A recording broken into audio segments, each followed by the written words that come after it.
És akkor még mindig abban, hogy most...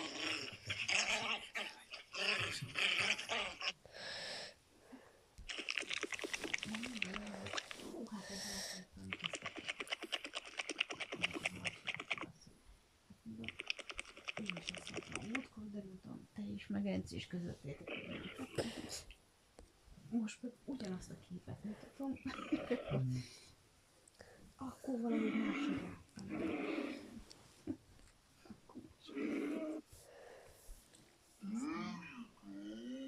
De mondtam, teljesen mindegy.